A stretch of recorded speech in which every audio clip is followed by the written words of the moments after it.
विज्ञान भवन का ये मुख्य सभागार, जहां कुछ ही देर में प्रधानमंत्री पधारेंगे।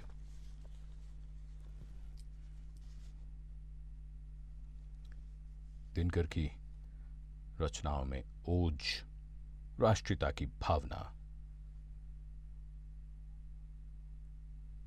कि वो प्रेरणा स्रोत बन गई न जाने कितने ही लोगों के लिए।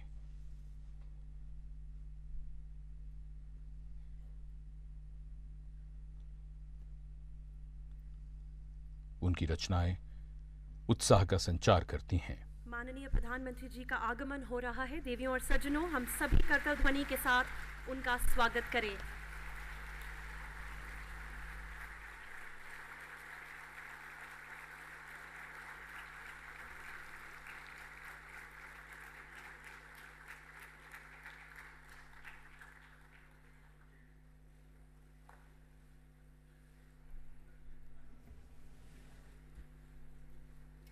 मैं इस अवसर पर माननीय प्रधानमंत्री जी से निवेदन करती हूं कि वे दीप प्रज्वलन कर कार्यक्रम का शुभारंभ करें।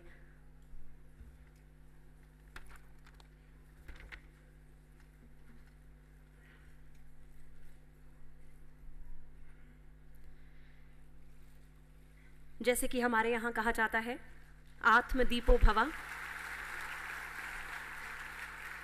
अर्थात स्वयं दीपक का प्रकाश बनकर समाज में सकारात्मकता उत्पन्न करें।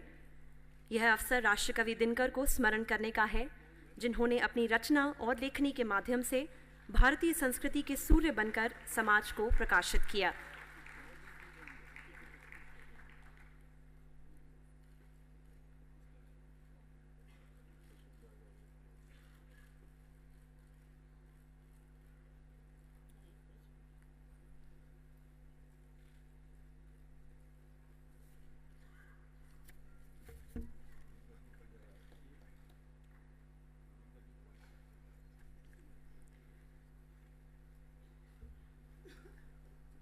अब मैं माननीय प्रधानमंत्री जी से निवेदन करूंगी कि वे राष्ट्रकवि दिनकर के चित्र पर पुष्पांजलि अर्पित करें।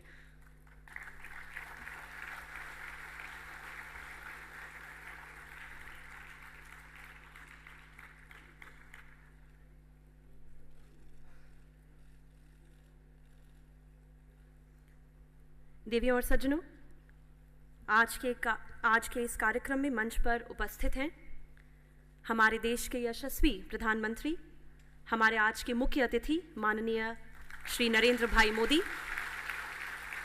आयोजन समिति के अध्यक्ष एवं पद्मश्री डॉक्टर सीपी ठाकुर, प्रखर सामाजिक कार्यकर्ता एवं पद्म सम्मान से सम्मानित डॉक्टर बिंदेश्वर पाठक, दिनकर जी के साथ रहकर एवं विगत 40 से अधिक वर्षों से उनके साहित्य की अलख को जगाकर रखने वाले डॉक्टर शारदा सैदपुरी, प्रख्यात साहित्यकार एवं पद्मश्री श्रीमती उषा किरण खान, एवं आज के युग के अत्यंत लोकप्रिय एवं प्रमुख गीतकार, साहित्य सजग, जिनके शब्दों और गीतों में साहित्य की नवरचना हो रही है, पद्मश्री श्री प्रसून जोशी।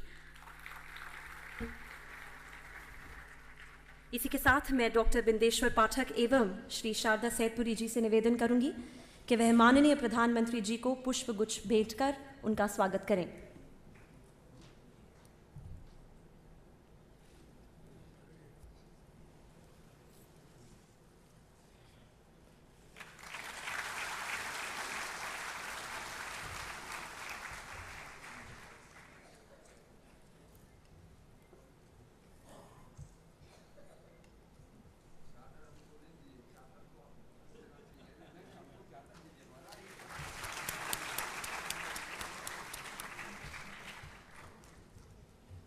इसी के साथ अब मैं विख्यात चिकित्सक, समाज सेवी एवं सांसद डॉक्टर सीपी ठाकुर को जो कि इस कार्यक्रम के सूत्रधार हैं, स्वागत उद्बोधन के लिए मंच पर आमंत्रित करना चाहूँगी।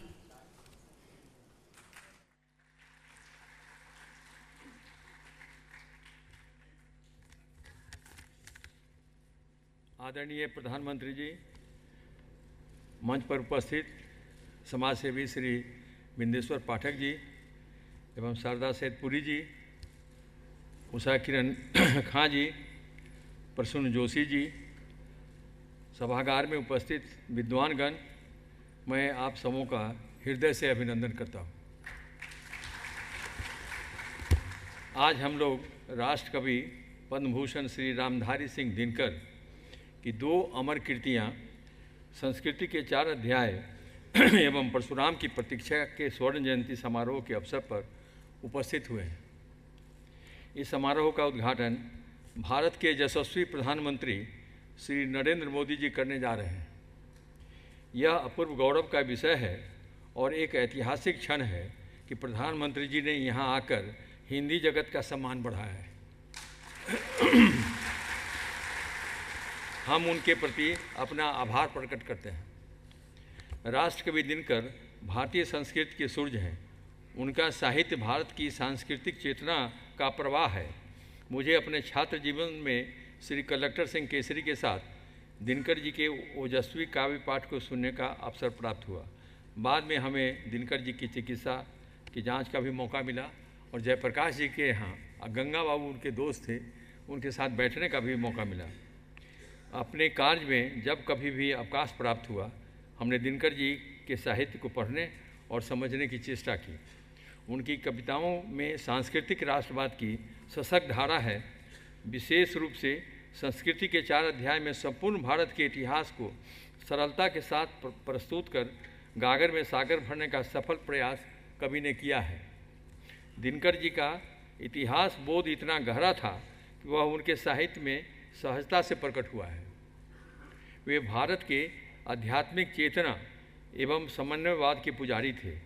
संस्कृति के 4 अध्याय भारतीय परंपरा का बोध कराने वाली अद्वितीय पुस्तक है। उन्होंने इस पुस्तक के माध्यम से देश के सभी संप्रदायों के जीवन दर्शन को प्रकट किया है। उनके अनुसार भारतीय संस्कृति सच्चे अर्थ में शाश्वत और सनातन है। 1962 के चीन युद्ध से घायल भारत की चेतना को जगाने का काम उन्होंने परशुराम की प्रतीक्षा के माध्यम से किया है। एक अखंड और अजय भारत ही उनका स्वप्न था। इस काव्य के नायक परशुराम एक जागृत भारत के प्रतीक हैं और परशुराम के लिए वे लिखते हैं, यह उत्तेजित साकार क्रुद्ध भारत है, यह और नहीं कोई विशुद्ध भारत है। उनके परशुराम ज्ञान और पराक्रम के अवतार हैं। उन्होंने अपनी ओजमयी वाणी में परशुराम का आवाहन किया है। मुख में वेद, पीठ पर तर्कस, कर में कठिन कुठार, सावधान ले रहा परशुधर, फिर नवीन अवतार। चाहते हैं कि फिर परशुराम का अवतार हो। दिनकर जी का जीवन संघर्ष राष्ट्रभाषा हिंदी के उत्थान के लिए समर्पित था। वे दक्षिण भारत में हिंदी के प्रचार के नेता थे। गृह मंत्रालय के साथ काम कर भी उन्होंने हिंदी का गौरव बढ़ाया। वे पहले साहित्यकार थे जिन्होंने देश की सभी भाषाओं के साथ हिंदी के संबंध को प्रकाश में लाया। दुख का विषय है कि आज हिंदी देश में ज्ञान विज्ञान की भाषा नहीं रह गई। अतः उनके विकास हेतु दिनकर जी के नाम पर हिंदी उत्थान संस्थान दिल्ली में स्थापित हो। साथ ही उच्च एवं सर्वोच्च न्यायालय में हिंदी को कार्य की भाषा बनाया जाए। कंप्यूटर की भाषा भी हिंदी को बना सकते हैं। तो हिंदी पर प्रधानमंत्री से निवेदन करूंगा कि हिंदी पर ध्यान देने की आवश्यकता है। मैं दिनकर जी के जीवन का अविस्मरणीय प्रसंग यहाँ रखना चाहता हूँ। तिरुपति के मंदिर में देश में राजनीतिक परिवर्तन पर उन्होंने क्रांतिकारी भाषण दिया, जहाँ गंगा शरण सिंह, जयप्रकाश नारायण, ये दोनों के साथ दिनकर जी रहते थे। मैं चूँकि जयप्रकाश जी का डॉक्टर था, इसलिए दिनकर जी से बराबर मुलाकात होती रहती थी। ईश्वर को संबोधित करते हुए कहा कि उनका शेष जीवन जयप्रकाश जी को प्राप्त हो। और संयोगवश उसी रात भारतीय चेतना के सूर्य दिनकर का देहावसान हो गया। और जब गंगा बाबू, जयप्रकाश जी या दिनकर जी बैठते थे तो बराबर गंगा बाबू कहते थे कि दिनकर जी अगर दूसरे प्रांत में पैदा हुए रहते तो कब न कब इनको भारत रत्न मिल गया रहता। उस वक्त कहा करते थे। मैं माननीय प्रधानमंत्री जी से निवेदन करता हूं कि जिस कवि के साहित्य ने भारत के मानस और स्वाभिमान को ऊपर उठाया, उन्हें मरणोपरांत भारत रत्न से सम्मानित कर राष्ट्रभाषा का गौरव बढ़ावें।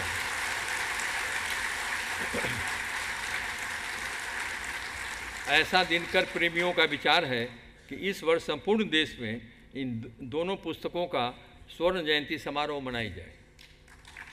मैं इस अभियान को सफल बनाने हेतु आप सबों से सहयोग की अपेक्षा करता हूं। मुझे दिनकर जी की 2 पंक्तियाँ याद आती है। मर्त्य मानव की विजय का तुर्ज हूँ मैं, उर्वशी अपने समय का सूरज हूँ मैं। और इसी 2 वाक्य के बाद जो साहित्यिक लोग, जो विद्वान लोग जो कह रहे थे कि जिन्होंने सजेस्ट किया कि दिनकर के सारे देश में इनका जयंती मनाई जाए, इन पंक्तियों के साथ आधुनिक भारत के व्यास श्री रामधारी सिंह दिनकर के प्रति श्रद्धा व्यक्त करता हूँ। माननीय प्रधानमंत्री जी को धन्यवाद देता हूँ और आप सबों को उपस्थिति को प्रणाम करता हूँ। और एक सुखद संयोग है कि ये परशुराम की प्रतीक्षा के बाद और प्रधानमंत्री अभी चीन से आए हैं, तो ये एक्सीडेंट कहा जाएगा कि ऐसा हुआ है। धन्यवाद। जय हिंद, जय बाघ देवी। अब मैं कार्यक्रम को आगे बढ़ाने के लिए आमंत्रित करता हूँ इस युग के कवि, रचनाकार एवं फिल्म लेखक पद्मश्री श्री प्रसून जोशी को, जिन्होंने अपने कार्यों से भारत के स्वरूप को जनसाधारण के समक्ष प्रकट एवं परिभाषित किया है। धन्यवाद।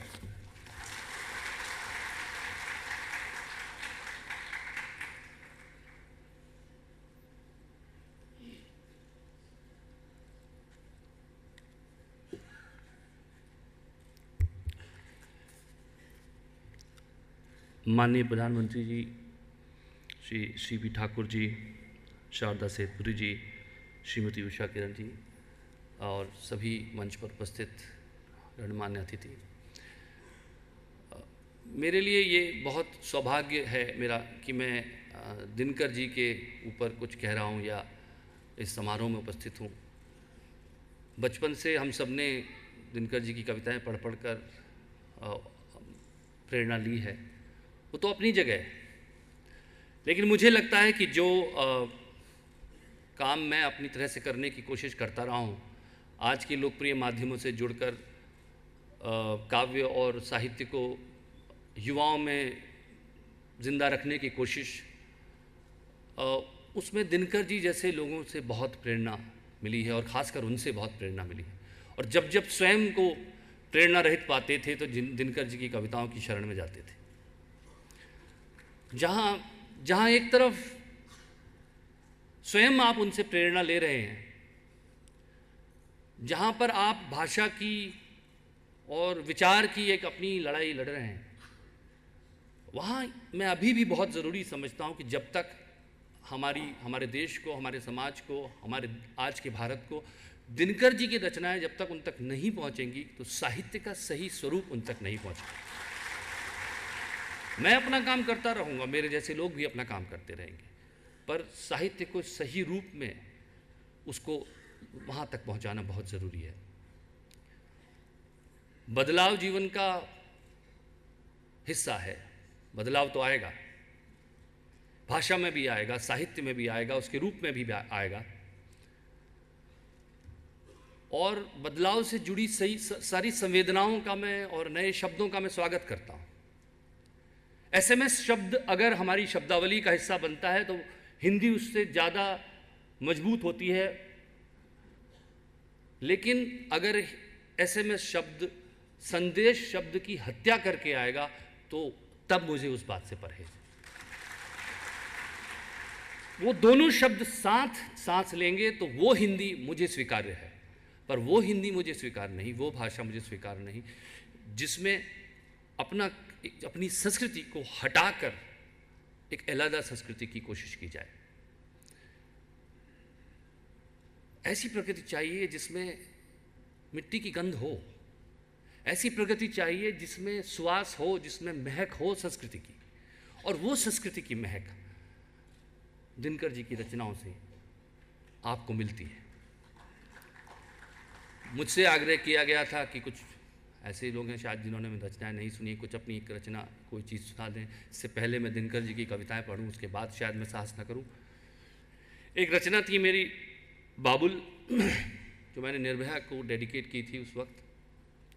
उस वक्त मुझे लगा था कि ये रचना है जो एक लोकगीत के अंदाज में मैंने लिखी, वो आपको सुना देता हूँ। तो एक लड़की अपने पिता से कह रही है कि बाबुल जिया मोरा घबराए, बाबुल जिया मोरा घबराए, बिन बोले रहा न जाए, बिन बोले रहा न जाए, बाबुल जिया मोरा घबराए।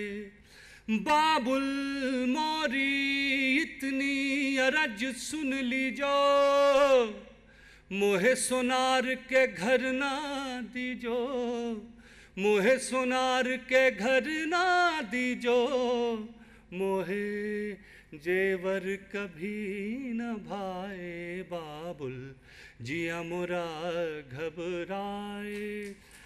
बाबुल मोरी इतनी अरज सुन लीजो, मोहे राजा घर ना दीजो, मोहे राजा घर ना दीजो, मोहे राज न करना आए, बाबुल जिया मोरा घबराए। बाबुल रे बाबुल मोरी इतनी अरज सुन लीजो, मोहे लोहार के घर दे दीजो, मोहे लोहार के घर दे दीजो, जो मोरी जंजीरें पिघलाए, बाबुल जिया मोरा घबराए। धन्यवाद। दिनकर जी की रचनाओं का जिक्र है और आज मूल रूप से हम लोग संस्कृति के 4 अध्याय और परशुराम की प्रतीक्षा पर चर्चा करना चाहते हैं और उनकी स्वर्ण जयंती है। पर ऐसा नहीं हो सकता कि हम उनकी इतनी बड़ी बड़ी कविताएं उनके बारे में 2 बात न करें। तो मैं थोड़ा थोड़ा अंश सिर्फ स्मृति के लिए, मुझे मालूम है यहाँ दिनकर जी के चाहने वाले और उनके बारे में जानने वाले लोग हैं, पर कुछ लोग होंगे जो शायद चाहते होंगे पुरानी कविताओं का थोड़ा स्मरण किया जाए। क्षमा दया तप त्याग मनोबल सबका लिया सहारा, पर नर व्याग सुयोधन तुझसे कहो कहाँ कभारा। क्षमाशील हो रिपु सक्षम तुम, हुए विनत जितना ही, दुष्ट कौरवों ने तुमको कायर समझा उतना ही। अत्याचार सहन करने का कुफल यही होता है, पौरुष का आतंक मनुज कोमल होकर खोता है। क्षमा शोभती उस भुजंग को जिसके पास गरल हो, उसका क्या जो दंतहीन विष रहित विनीत सरल हो। 3 दिवस तक पंथ मांगते रघुपति सिंधु किनारे, बैठे पढ़ते रहे छंद अनुनय के प्यारे प्यारे। उत्तर में जब एक नाद भी उठा नहीं सागर से, उठी अधीर धधक पौरुष की आग राम के शर से। सिंधु देह धर त्राहि त्राहि करता आ गिरा शरण में, चरण पूज दासता ग्रहण की बधा मूढ़ बंधन में।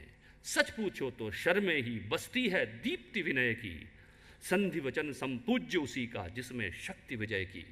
सहनशीलता क्षमा दया को तभी पूजता जग है, बल का दर्प चमकता उसके पीछे जब जगमग है। दूसरी कविता जो मुझे बहुत बचपन से प्रिय रही, किसको नमन करूं मैं, कि किसको नमन करूं मैं भारत, तुझको या तेरे नदीश, गिरिवन को नमन करूं मैं मेरे प्यारे देश, देह या मन को नमन करूं मैं। किसको नमन करूं मैं भारत, किसको नमन करूं मैं। भू के मानचित्र पर अंकित त्रिभुज यही क्या तू है, नभ के नवचरण की दृढ़ कल्पना नहीं क्या तू है। भेदों का ज्ञाता निगूढ़ताओं का चिर ज्ञानी है, मेरे प्यारे देश नहीं तू पत्थर है पानी है। जड़ताओं में छिपे किसी चेतन को नमन करूं मैं, किसको नमन करूं मैं भारत, किसको नमन करूं मैं। या फिर सदियों की ठंडी राख बुझी राख सुगबुगा उठी, मिट्टी सोने का ताज पहन इतलाती है। 2 राह समय के रथ का घर घर नाद सुनो, सिंहासन खाली करो कि जनता आती है। जनता हाँ मिट्टी की अबोध मूरतें वही, जाड़े पाले की कसक सदा सहने वाली। जब अंग अंग में लगे सांप हो चूस रहे, तब भी न मुंह खोल दर्द कहने वाली। लेकिन होता भूडोल बवंदर उठते हैं, जनता जब कोपाकुल हो भ्रुकुटी चढ़ाती है। 2 राह समय के रथ का घर घर नाद सुनो, सिंहासन खाली करो कि जनता आती है। कविताएं उनकी चलती रहेंगी और मुझे लगता है कि हम लोग यहाँ प्रधानमंत्री जी को सुनने के लिए आए हैं और जब हम संस्कृति के 4 अध्याय और परशुराम की प्रतीक्षा का जिक्र करेंगे तो ये ज़रूरी हो जाएगा कि संस्कृति पर उनके जो विचार थे वो भी उन्होंने बड़े बहुत बारीकी से संस्कृति और सभ्यता पर एक दृष्टि डाली थी कि सभ्यता कैसे है, कैसे सभ्यता कैसे नष्ट हो सकती है पर संस्कृति नष्ट नहीं हो सकती। और सचमुच मुझे बात वो ये इतिहास को एक हद तक ही तरजीह देते हैं, क्योंकि इतिहास गलत हो सकता है, इतिहास किसी ने किसी को बताया हो सकता है, लेकिन जो आपके अवचेतन में होता है वो कभी गलत नहीं हो सकता। और संस्कृति की ये खासियत है कि वो आपके अवचेतन में बैठ जाती है, वहाँ चली जाती है, जब वो आपके हाव भाव में परिलक्षित होती है। संस्कृति आप किताब से पढ़कर किसी को दोहराते नहीं, संस्कृति आप प्रैक्टिस करते हैं, आप करते हैं संस्कृति को। इसलिए संस्कृति कहीं आपके अणु अणु में बसी होती है। इसीलिए संस्कृति को देखकर आप किसी सभ्यता का ज़्यादा अनुमान लगा सकते हैं, न कि किताबों से। सो वो संस्कृति को इतिहास से और सभ्यता से ऊपर रखते थे। और ये सब उनकी पुस्तकों को आज अगर सामने लाया जाता है और उनके संस्कृति पर विचार सामने लाए जाते हैं, उसके लिए मैं सभी का बहुत बहुत धन्यवाद देना चाहता हूँ और प्रधानमंत्री जी का कि उन्होंने इसको अपने कार्यक्रम का हिस्सा बनाया। रीढ़ है उनकी कविता में, और वो रीढ़ जो है हमारे प्रधानमंत्री जी में है, जो दृढ़ निश्चय और रीढ़ है। अब मैं चाहता हूँ कि हमारा सौभाग्य है कि दिनकर जी के परिवार के बहुत सारे सदस्य आज यहाँ मौजूद हैं। उन सभी को मैं आमंत्रित करना चाहता हूँ और वो आकर प्रधानमंत्री जी को जो पुस्तकें हैं उनकी प्रति भेंट करें और शॉल भेंट करें। मैं नाम पढ़ूँगा, कृपया मंच पर आएँ। केदारनाथ सिंह जी, विभा शर्मा, हेमंत देवी, कल्पना सिंह, अरविंद सिंह, कल्याणी राय, पद्मा सिंह, उषा ठाकुर, गौतम शर्मा, त्रिपुरारी शर्मा, ऋत्विक उद्यन, कृपया मंच पर आएं।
आप सभी का बहुत बहुत धन्यवाद।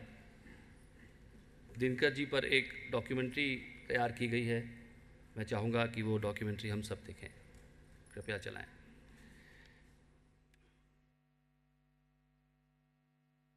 मर्त्य मानव के विजय का तूर्य हूं मैं, उर्वशी अपने समय का सूर्य हूं मैं। सच है, दिनकर कोई और नहीं, सूर्य ही है। हिंदी हृदय के, कविता पटल के, शब्द शिखर से भाषा को आलोकित करते दिनकर। संपूर्ण नाम रामधारी सिंह दिनकर। सुंदर संयोग की सूर्य की भांति उदित भी हुए देश के पूरब में ही। स्वागत को मानो स्वयं सूर्य भी तत्पर खड़े हो। तो मैं ही क्यों रहूं सदा तपता मध्याह्न गगन में, नए सूर्य को क्षितिज छोड़ ऊपर नभ में आने दो। समूचा राष्ट्र, खासकर हिंदी जगत चिर कृतज्ञ है बेगूसराय बिहार के गांव सिमरिया का। धरा के इसी भाग्यशाली अंश से उदित हुआ भारतीय साहित्य का नया सूर्य।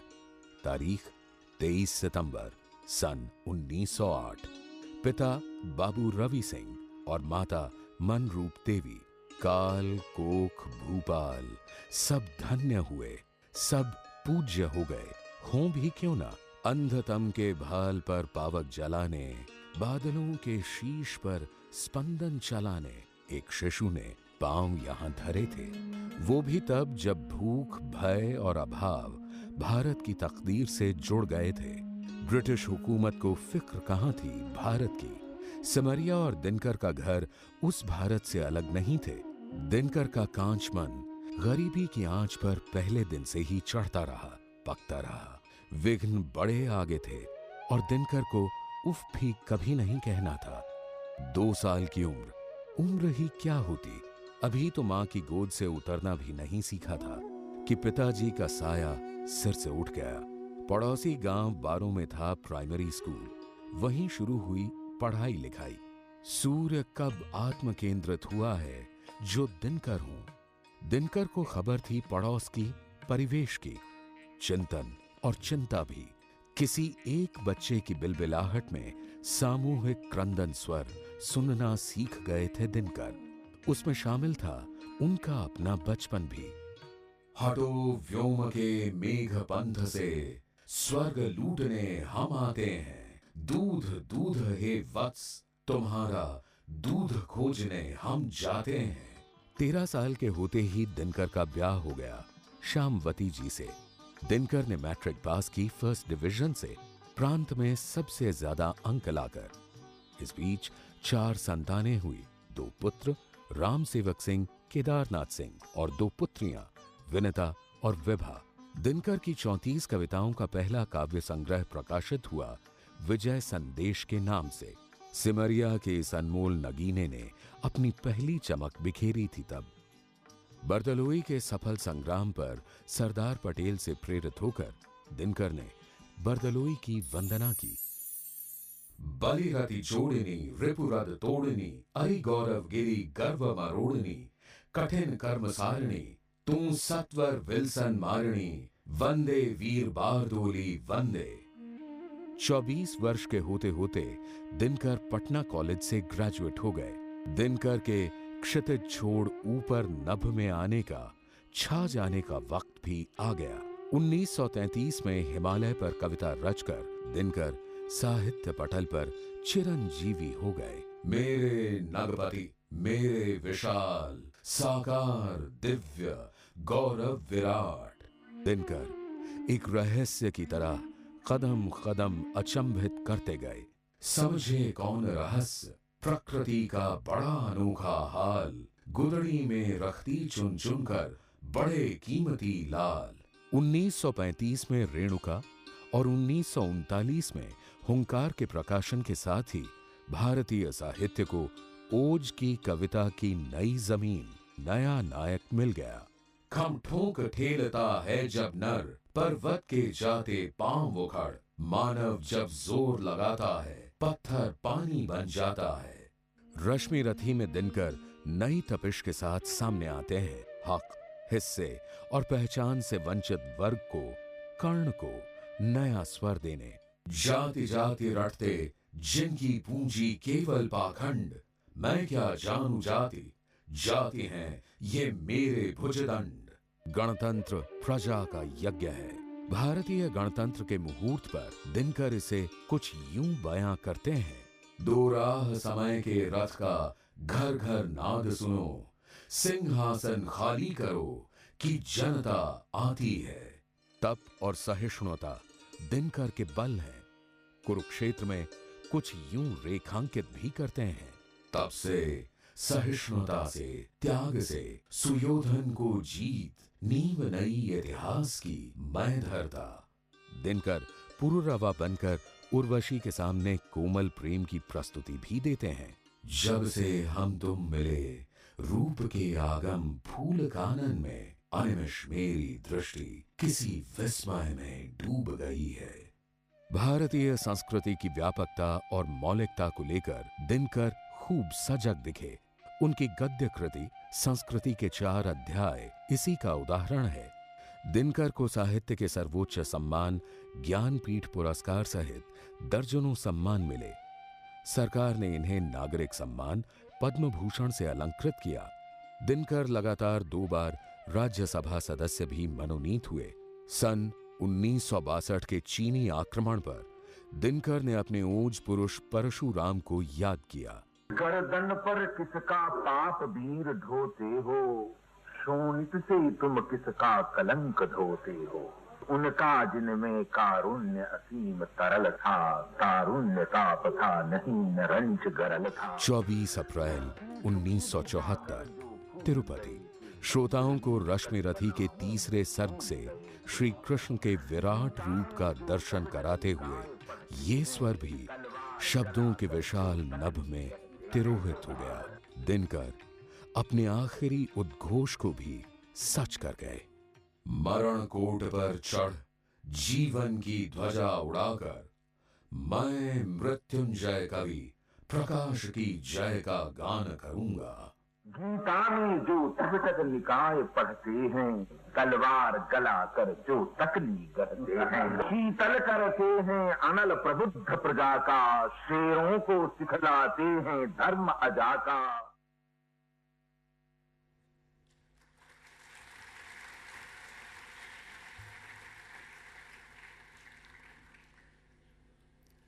हिंदी के सम्मान में और हिंदी को गौरवशाली बनाने में अगर आज किसी नेतृत्व की बात करें तो सबसे पहले किसी का नाम, और मैं आपको उदाहरण से बता सकता हूं और युवाओं के साथ बैठकर चर्चा करने के बाद बता सकता हूं कि उससे अगर किसी ने वो काम किया है तो वो हमारे माननीय प्रधानमंत्री जी ने किया है।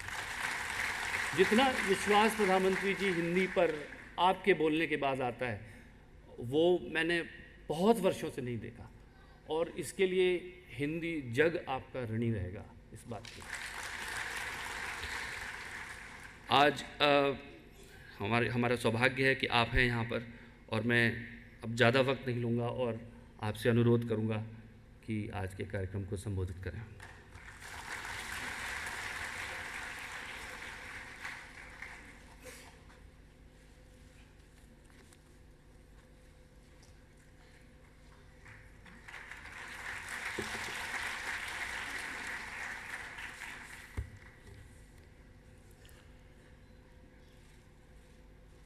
Doctor CP Thakur ji, doctor Bindeshwar Pathak ji, Shrimati Usha Kiran Khan जी, डॉक्टर शारदा सईदपुरी जी और युवा साहित्यकार श्री प्रसून जोशी जी, दिनकर जी के सभी आदरणीय परिवारजन, साहित्य प्रेमी भाई और बहनों,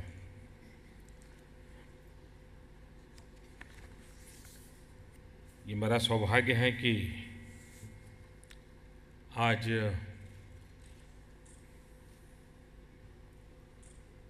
शब्द ब्रह्म की इस उपासना के पर्व पर मुझे भी पुजारी बनकर के शरीक होने का आप लोगों ने सौभाग्य दिया है।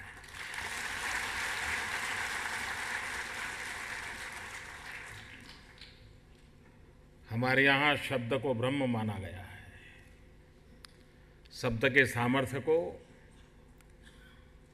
ईश्वर की बराबरी के रूप में स्वीकार किया गया है।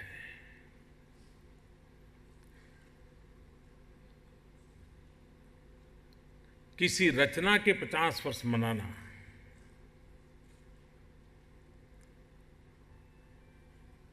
वो इसलिए नहीं मनाए जाते कि रचना को 50 साल हुए हैं,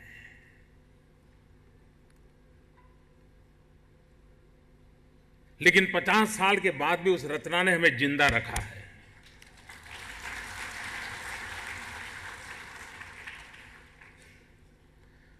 पचास साल के बाद उस रचना ने हमें प्रेरणा दी है और 50 साल के बाद भी हम आने वाले युग को उसी नजरिए से देखने के लिए मजबूर होते हैं, तब जाकर के उसका सम्मान होता है।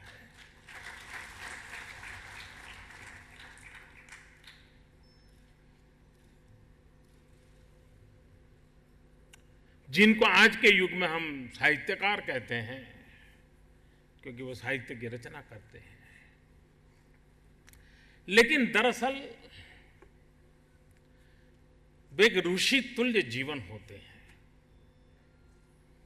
जो हम वेद और उपनिषद में ऋषियों के विषय में पढ़ते हैं, वे युग के ऋषि होते हैं और ऋषि के नाते वे दृष्टा होते हैं।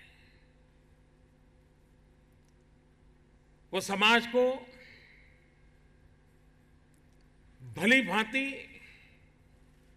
देखते भी हैं, तोलते भी हैं, तराशते भी हैं और हमें उसी में से रास्ता खोज करके भी देते हैं। दिनकर जी का पूरा साहित्य खेत और खलिहान से निकला है, गांव और गरीब से निकला है और बहुत से साहित्यिक रचनाएं ऐसी होती हैं जो किसी को न किसी को तो स्पर्श करती है। कभी को युवा को स्पर्श करे, कभी बड़ों को स्पर्श करे, कभी पुरुष को स्पर्श करे, कभी नारी को स्पर्श करे, कभी किसी भूभाग को, किसी घटना को स्पर्श करे। लेकिन बहुत कम ऐसी रचनाएं होती हैं जो अबाल वृद्ध सबको स्पर्श करती हो, जो कल, आज और आने वाली कल को भी स्पर्श करती है। वो न सिर्फ उसको पढ़ने वालों को स्पर्श करती हैं, लेकिन उसकी गूंज आने वाली पीढ़ियों के लिए भी स्पर्श करने का सामर्थ्य रखती है। दिनकर जी की ये सौगात हमें वो ताकत देती है।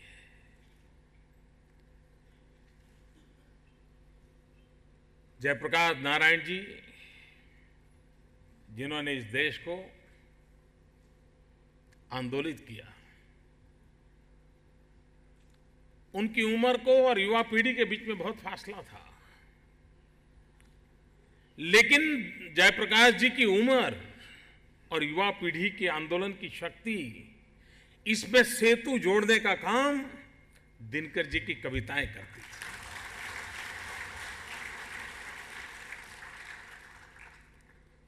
हर किसी को मालूम है, भ्रष्टाचार के खिलाफ जब लड़ाई चली तो यही तो दिनकर जी की कविता थी जो अभी प्रसून जी गा रहे थे। वही तो कविता थी जो नौजवानों को जगाती थी। पूरे देश को उसने जगा दिया था और उस अर्थ में वे समाज को हर बार चुप बैठने नहीं देते थे। और जब तक समाज सोया है वो चैन से सो नहीं सकते थे। वे समाज को जगाए रखना चाहते थे, उसकी चेतना को, उसके अंतर्मन को आंदोलित करने के लिए वो सिर्फ अपने मनोभावों की अभिव्यक्ति कर करके मुक्ति नहीं अनुभवते थे। वे चाहते थे जो भीतर उनके आग है वो आग चहु और पहुंचे, और वो ये नहीं चाहते थे कि वो आग जला दें, वो चाहते थे वो आग एक रोशनी बने जो आने वाले रास्तों के लिए पथदर्शक बने। ये बहुत कम होता है। मैं सरस्वती का पुजारी हूं और इसलिए शब्द के सामर्थ्य को मैं अनुभव करता हूं। कोई शब्द किस प्रकार से जीवन को बदल देता है उस ताकत को मैं भली भांति अनुभव सकता हूं। एक पुजारी के नाते मुझे मालूम है, एक उपासक के नाते मुझे मालूम है, और उस अर्थ में दिनकर जी ने अनमोल हमें सौगात दी है। इस सौगात को आने वाले समय में हमारी नई पीढ़ी को हम कैसे पहुंचाएं। कभी कभार हम शायद इस देश में हर एक पीढ़ी के हजारों ऐसे कवि होंगे या साहित्य प्रेमी होंगे, हजारों की तादाद में होंगे, ऐसा मैं मानता हूं, जो दिनकर जी की कविताएं मुखपाठ लगातार बोल सकते होंगे, बोलते होंगे। ये छोटी बात नहीं है।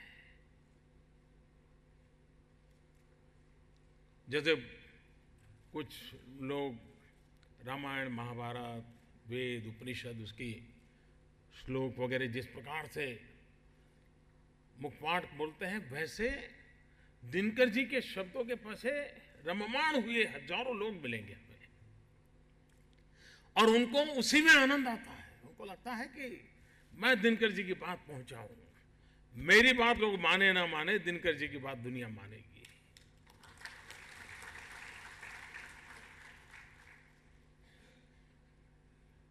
और दिनकर जी को परशुराम की प्रतीक्षा थी,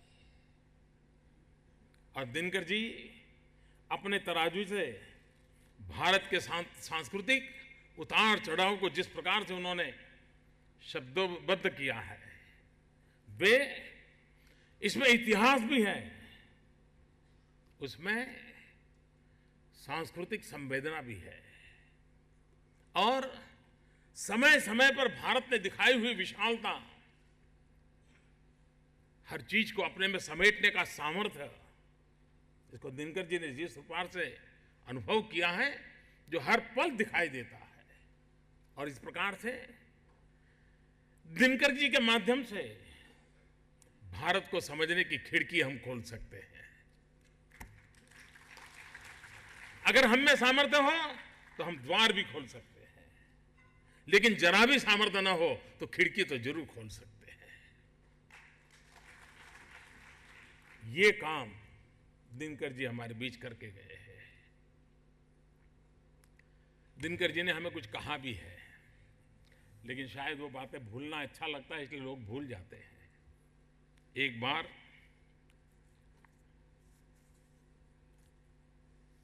कुछ बुराइयां समाज में आती रहती है, हर बार आती रहती है, हर युग में अलग अलग प्रकार की आती हैं, लेकिन किसी ने ज्ञाति के जाति के आधार पर दिनकर जी के निकट जाने का प्रयास किया। उनको लगा कि मैं आप ही की बिरादरी का हूं, आपकी जाति का हूं, तो आज मेरा हाथ पकड़ लीजिए, अच्छा हो जाएगा। और वैसा रहता है समाज में ये कोई, लेकिन ऐसी परिस्थिति में भी दिनकर जी की सोच कितनी सटीक थी, वरना उस माहौल में कोई भी फिसल सकता है। और वे तो स्वयं राज्यसभा में थे, राजनीति को पूरी तरह निकटता से देखते थे, अनुभव करते थे, लेकिन उस माहौल से अपने आप को परे रखते हुए उस व्यक्ति को उन्होंने मार्च 1961 को एक चिट्ठी लिखी थी। उस चिट्ठी में जो लिखा गया है, बिहार को सुधारने का सबसे अच्छा रास्ता यह है कि लोग जातियों को भूलकर गुणवान के आदर में एक हों।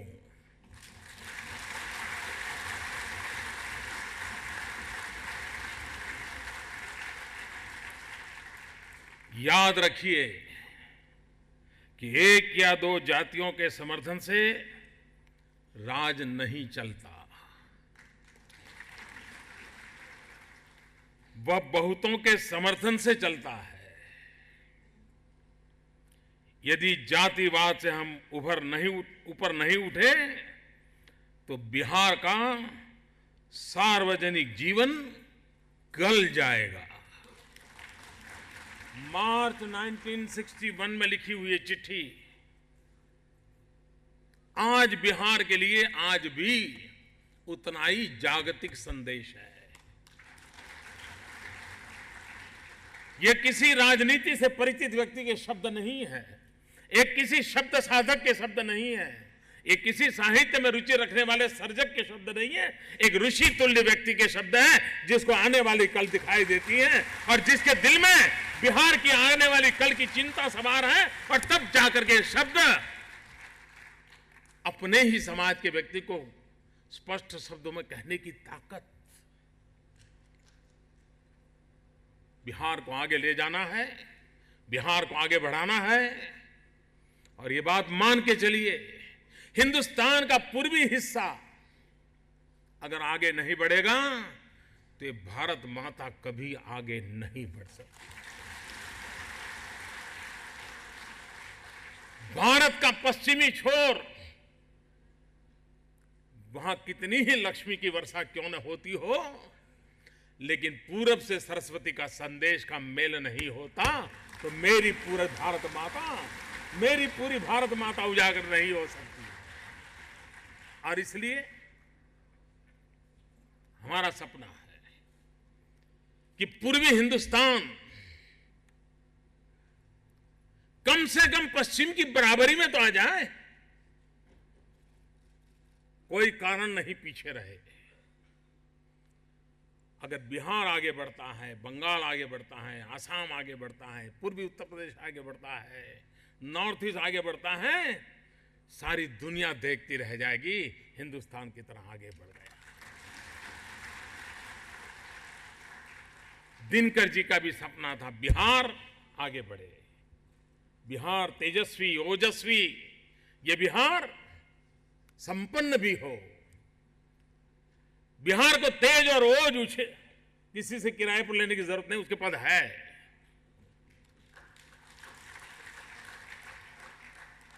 उसे संपन्नता के अवसर चाहिए, उसको आगे बढ़ने का अवसर चाहिए। और बिहार में वो ताकत है, अगर एक बार अवसर मिल गया तो बिहार औरों को पीछे छोड़ के आगे निकल जाएगा।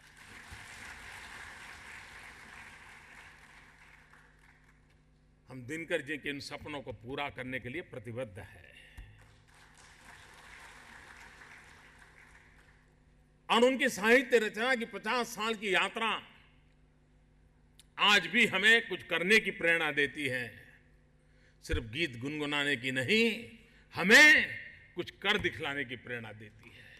और इसलिए आज दिनकर जी के स्मरण करते हुए, उनकी साहित्य रचना का स्मरण करते हुए इस सभागृह में हम फिर से एक बार अपने आप को संकल्पबद्ध करने का अवसर के रूप में उसे देखें और उस संकल्प की पूर्ति के लिए दिनकर जी के आशीर्वाद हम सब पर बने रहें और बिहार के सपनों को पूरा करने के लिए सामर्थ्य के साथ हम आगे बढ़े।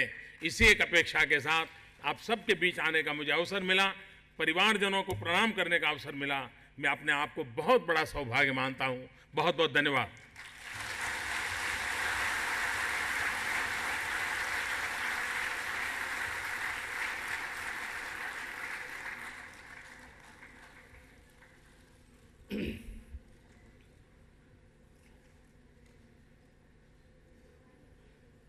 मैं जानता हूँ माननीय प्रधानमंत्री जी के ओजस्वी भाषण के बाद, जिसमें मैं पहले भी कह रहा था कि जो दिनकर जी की कविताएं हैं उनमें रीढ़ है, उनमें निश्चय है, उसमें संकल्प है, और अभी जो माननीय प्रधानमंत्री जी ने कहा उनमें वही सारी बातें परिलक्षित हो रही थी। तो इससे बेहतर कुछ नहीं हो सकता था कि प्रधानमंत्री जी दिनकर जी के बारे में कुछ कहते।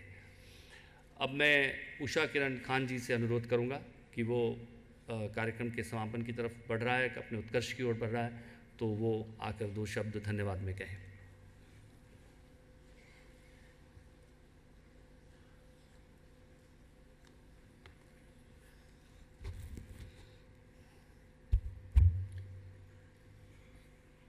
भारतीय मनीषा के प्रतीक आदरणीय प्रधानमंत्री जी, इस कार्यक्रम के आयोजक आदरणीय डॉक्टर सीपी ठाकुर, शारदा सैदपुरी जी, डॉक्टर बिंदेश्वर पाठक और प्रसून जी, सामने बैठे दिनकर जी के परिवार के सभी लोग, हम सब एक दूसरे से परिचित हैं, और यहाँ बैठे हुए सभी बिहार से आए बंधु और यहाँ पर भी दिनकर प्रेमी जितने हैं, उन सबों को मैं धन्यवाद ज्ञापन करती हूँ। सबसे पहले मैं ये कहना चाहती हूँ कि दिनकर जी ओज के कवि थे। उन्होंने जब शुरुआत की तब भी ओजस्वी थे, और जब अंतिम उनकी कविताएं थीं, जैसे परशुराम की प्रतीक्षा और उसके बाद कुछ 2-4, ये सभी ओजस्वी कविताएं थीं, जिसको अभी सबसे अधिक हमारे ओजस्वी प्रधानमंत्री जी ने याद दिला दिया है। मैंने परशुराम की प्रतीक्षा के कुछ अंश, मुझे याद है, केदार जी को याद होगा कि बीएन कॉलेज में वो उन्होंने पाठ किया था, और उस ओज को जो मैंने अनुभव किया और जो रोमांच मुझे हुआ, लगभग उसी प्रकार का रोमांच आज प्रधानमंत्री जी के मुख से उनके 4 शब्द और 4 कविताओं की पंक्तियां सुन के लगा। इसके लिए मैं उनका बहुत बहुत धन्यवाद करती हूँ। यहाँ आए हुए जितने लोग हैं सब दिनकर प्रेमी हैं, और सभी बहुत सारे 1000 लोग बाहर खड़े हैं जो आना चाहते थे लेकिन यहाँ स्थान नहीं था, और उसके बाद हज़ारों हज़ार, जैसा कि प्रधानमंत्री जी ने स्वयं कहा, सचमुच बिहार हो या पूरे भारत देश के जो हिंदी प्रेमी हैं, जो तटस्थ हैं, तटस्थ मतलब वो युद्ध से कोई तटस्थ नहीं, लेकिन जिनको सचमुच चिंता है देश की, राष्ट्र की और अपनी संस्कृति की, वे सभी दिनकर प्रेमी हैं। और जो कुछ इन्होंने कहा, ये सारी पंक्तियाँ दोहराते हैं। मुझे याद आता है कि छोटे छोटे बच्चे भी अगर कहीं पर कोई कंपटीशन होता है तो अभी भी दिनकर को छोड़ के किसी अन्य कविता का पाठ नहीं करते हैं। मैं कामना करती हूँ कि प्रधानमंत्री जी ने जो उद्बोधन किया है दिनकर जी के माध्यम से, उस उद्बोधन को हमारा देश और हमारा बिहार प्रांत गौर से सुनेगा और उस पर अमल करने की कोशिश करेगा। सचमुच हमारे लिए जातिवाद एक दंश है। और पुनः मैं आपका धन्यवाद करती हूँ। बहुत बहुत धन्यवाद।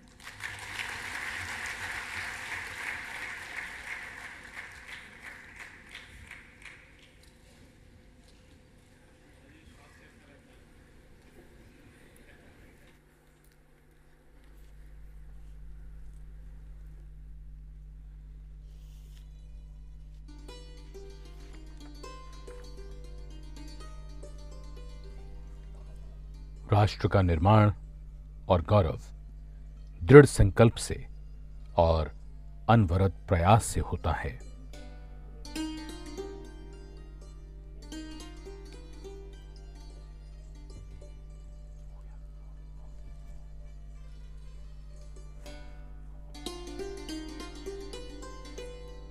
राष्ट्र का निर्माण उस शक्ति से होता है जो शरीर को आत्मबल से प्राप्त होती है। अपनी ओजस्वी लेखनी से शक्ति चेतना को जागृत करने वाले राष्ट्र कवि रामधारी सिंह दिनकर की कालजयी कृतियों का स्वर्ण जयंती समारोह संपन्न हुआ।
सर